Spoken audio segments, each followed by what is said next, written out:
नमस्कार, मोल्यार एकेडमी भान्यावाला देहरादून के इस ऑनलाइन प्लेटफॉर्म पर आपका स्वागत है। आज इस वीडियो में हम उत्तराखंड के इतिहास के अंतर्गत परमार शासक सुदर्शन शाह से संबंधित एक महत्वपूर्ण प्रैक्टिस सेट करने वाले हैं, जो आगामी परीक्षाओं की दृष्टि से बहुत ही महत्वपूर्ण होने वाला है।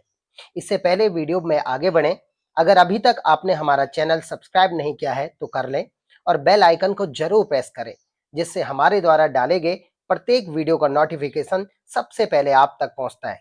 तो चलो शुरू करते हैं बिना किसी देरी के। पहला प्रश्न है, टिहरी में परमार वंश के प्रथम शासक कौन थे?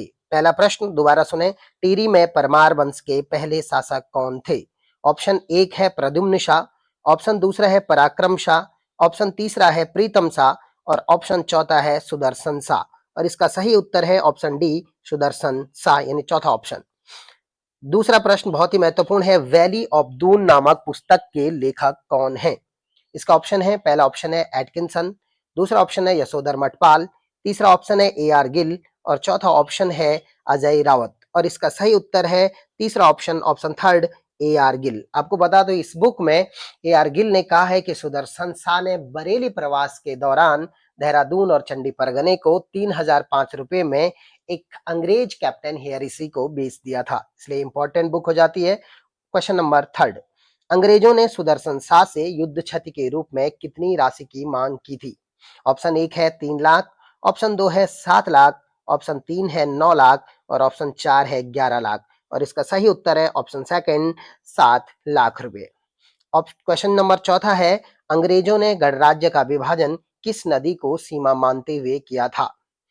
ऑप्शन एक है गंगा नदी, ऑप्शन दूसरा है अलकनंदा नदी, ऑप्शन तीसरा है मंदाकिनी नदी और ऑप्शन चौथा है यमुना नदी। और इसका सही उत्तर ऑप्शन सेकंड, दूसरा वाला अलकनंदा नदी। इसी के आधार पर अंग्रेजों ने गणराज्य का विभाजन किया, टिहरी गढ़वाल और ब्रिटिश गढ़वाल में। अगला प्रश्न बहुत ही महत्वपूर्ण प्रश्न, पांचवा प्रश्न है, ब्रिटिश पर्यटक मूर क्राफ्ट टिहरी राजशाही की यात्रा पर कब आया था? ब्रिटिश पर्यटक मूरक्राफ्ट किस वर्ष टिहरी राजशाही की यात्रा पर आया था? ऑप्शन एक है 1816, ऑप्शन दूसरा है 1818, ऑप्शन तीसरा 1820 और ऑप्शन चौथा है 1824। यानी इसका सही उत्तर होना चाहिए ऑप्शन डी 1800, और सॉरी गलत हो गया है, ऑप्शन बी 1820। इसका सही उत्तर होना चाहिए ऑप्शन सी 1820। ओके। छठवां प्रश्न है, बहुत महत्वपूर्ण प्रश्न है, परमार राजवंश की राजधानी टिहरी की स्थापना कब की गई? इसका ऑप्शन है नंबर एक 28 दिसंबर 1815, ऑप्शन बी 29 अगस्त 1816, तीसरा ऑप्शन है 31 जनवरी 1817 और चौथा ऑप्शन है 12 मार्च 1818। और इसका सही उत्तर है 28 दिसंबर 1815, यानी ऑप्शन नंबर एक। अगला प्रश्न, सातवां प्रश्न है, सुदर्शन शाह ने टिहरी राजभवन का निर्माण कब प्रारंभ कराया था, जिसे बाद में पुराना दरबार के नाम से भी जाना गया? तो आपको ऑप्शन सात, क्वेश्चन नंबर 7 को थोड़ा पढ़ना है कि सुदर्शन शाह ने टिहरी राजभवन का निर्माण कब कराया था। ऑप्शन एक 1818, ऑप्शन दूसरा 1820, तीसरा 1848 और चौथा ऑप्शन है 1878। इसका सही उत्तर है 1848, इन ऑप्शन नंबर थर्ड। चौथा प्रश्न है, रवाई जन आंदोलन कब हुआ था? ऑप्शन एक 1835, ऑप्शन दो 1836, ऑप्शन तीन 1837 और ऑप्शन चौथा है 1838। और इसका सही उत्तर है 1835, रवाई जौनपुर में बहुत ही खतरनाक जन आंदोलन हुआ था महाराजा सुदर्शन शाह के समय। क्वेश्चन नंबर 9 है, सुदर्शन शाह भूमि कर, अन्न के रूप में तथा नगद क्रमशः कितना भाग लेते थे? क्योंकि वो भूमि कर को दो तरीके से लेते थे, अन्न के रूप में भी तथा नगद के रूप में भी। तो वो क्रमशः कितना कितना भाग जो है अन्न के रूप में लेते थे और कितना नगद के रूप में लेते थे? ऑप्शन एक है 1/3 तथा 3/5, दूसरा ऑप्शन है 2/3 तथा 3/6, तीसरा ऑप्शन है 1/8 तथा 7/8 और चौथा ऑप्शन है 1/5 तथा 1/6। और इसका सही उत्तर है ऑप्शन थर्ड, 1/8 तथा 7/8, यानी 1/8 तथा 7/8। 10वां प्रश्न है, कमीण किस स्तर पर टिहरी राजशाही में प्रमुख होता था? 10वां प्रश्न है, कमीण किस स्तर पर टिहरी राजशाही में प्रमुख होता था? ऑप्शन एक राज्य स्तर पर, ऑप्शन दूसरा परगना स्तर पर, ऑप्शन तीसरा ग्राम स्तर पर और चौथा कोई नहीं। और इसका सही उत्तर है ऑप्शन थर्ड, ग्राम स्तर पर। अगला प्रश्न 11वां प्रश्न, परमार राजवंश में राजस्व एकत्र करने का कार्य कौन करते थे? राजस्व को इकट्ठा करने का कार्य कौन करते थे? ऑप्शन एक है कमीण, दूसरा है शयाना, तीसरा ऑप्शन है कामदार और चौथा ऑप्शन है थोकदार और इसका सही उत्तर है ऑप्शन थर्ड कामदार।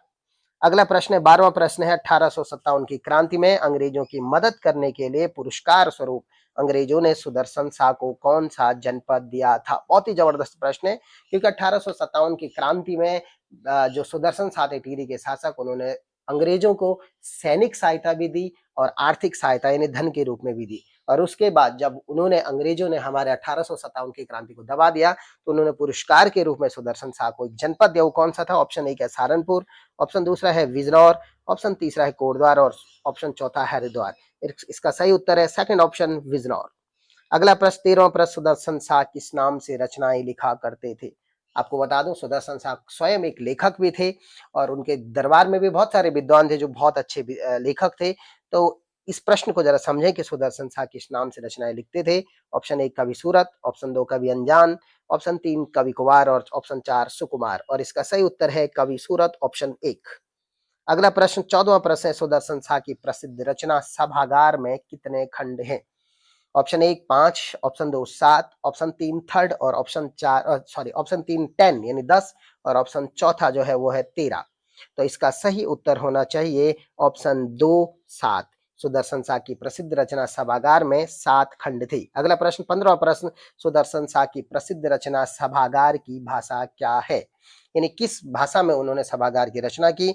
ऑप्शन एक अवधी, ऑप्शन दूसरा गढ़वाली, ऑप्शन तीसरा ब्रज और ऑप्शन चौथा है हिंदी और इसका सही उत्तर है ऑप्शन थर्ड ब्रज भाषा में उन्होंने जो सभागार की रचना की थी। अगला प्रश्न, बाड़ाहाट प्रशस्ति के रचनाकार कौन थे?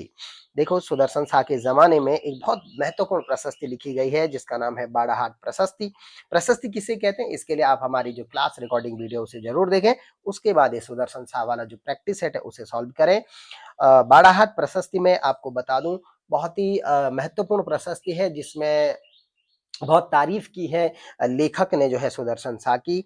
तो कौन है वो? ऑप्शन एक है मोलाराम तोमर, ऑप्शन दूसरा जबराय, ऑप्शन तीसरा है भजन राम और ऑप्शन चौथा है हरिदत्त शर्मा और इसका सही उत्तर होना चाहिए option D Haridatt Sharma. Question number 16 है, सुदर्शन शाह के राज कवि के रूप में कौन विद्वान थे? देखो बहुत सारे कवि होते थे राजाओं के दरबार में, लेकिन एक ऐसा महत्वपूर्ण कवि होता था जिसे राज कवि का दर्जा दिया जाता था। तो उनमें से ऑप्शन एक है मोलाराम तोमर, दूसरा अजब राय, तीसरा भजन राम और चौथा है हरिदत्त शर्मा और फिर वही उत्तर है ऑप्शन डी यानी चौथा चौथा ऑप्शन हरिदत्त शर्मा। अगला प्रश्न है, सुदर्शन दर्शन कविता के लेखक कौन हैं जिसमें सुदर्शन शाह को सोम, कृपण तथा खसिया राजा कहा गया? सोम का मतलब होता है कंजूस राजा, कृपण माने भी होता है कंजूस राजा और खसिया जो बेकार राजा को माना जाता था, नीच व्यक्ति को कहा जाता था, खसिया नृप कहा गया। तो ऑप्शन एक है मोलाराम, ऑप्शन दूसरा जबराय और ऑप्शन तीसरा भजन राम और ऑप्शन चौथा वही है हरिदत्त शर्मा और इसका सही उत्तर है ऑप्शन एक मोलाराम। मोलाराम ने सुदर्शन दर्शन कविता की रचना की जिसमें उन्होंने सुदर्शन शाह की बहुत बुराई की है। क्वेश्चन नंबर 19 यानी बहुत ही इंपॉर्टेंट 19वां प्रश्न, निम्न में से किस विद्वान ने सुदर्शन शाह को दृढ़ वचन वाला राजा कहा? क्वेश्चन दोबारा सुने, किस विद्वान ने सुदर्शन शाह को दृढ़ वचन वाला राजा कहा? ऑप्शन एक है मोलाराम तोमर, ऑप्शन दूसरा है अजब राय, ऑप्शन तीसरा है भजन राम और ऑप्शन चौथा है हरिदत्त शर्मा और इसका सही उत्तर है बहुत ही महत्वपूर्ण है, उनका नाम है भजन राम। भजन राम ने सुदर्शन शाह को दृढ़ वचन वाला राजा कहा। इसके अलावा हरिदत्त शर्मा ने भी उन्हें कलाविदों का शिरोमणि अपने बाड़ाहाट प्रशस्ति में जो है हरिदत्त शर्मा ने सुदर्शन शाह को कलाविदों का शिरोमणि भी कहा। ये मैं क्लास वीडियो में मैं पढ़ा चुका हूँ। अगला अगला प्रश्न है जरा बहुत ही महत्वपूर्ण प्रश्न है 20वां प्रश्न, नेपाल से मोक्ष मंडल निम्न में से किस राजा के दरबार में आया था? 20वां प्रश्न है, नेपाल से मोक्ष मंडल निम्न में से किस राजा के दरबार में आया था? ऑप्शन एक है प्रद्युम्न शाह, ऑप्शन दूसरा है पराक्रम शाह, ऑप्शन तीसरा है प्रीतम शाह और ऑप्शन चौथा है सुदर्शन शाह और इसका सही उत्तर है ऑप्शन डी यानी चौथा ऑप्शन सुदर्शन शाह। आपको हमारे वीडियो कैसा लगा हमें कमेंट सेक्शन में जरूर बताएं। हमारे चैनल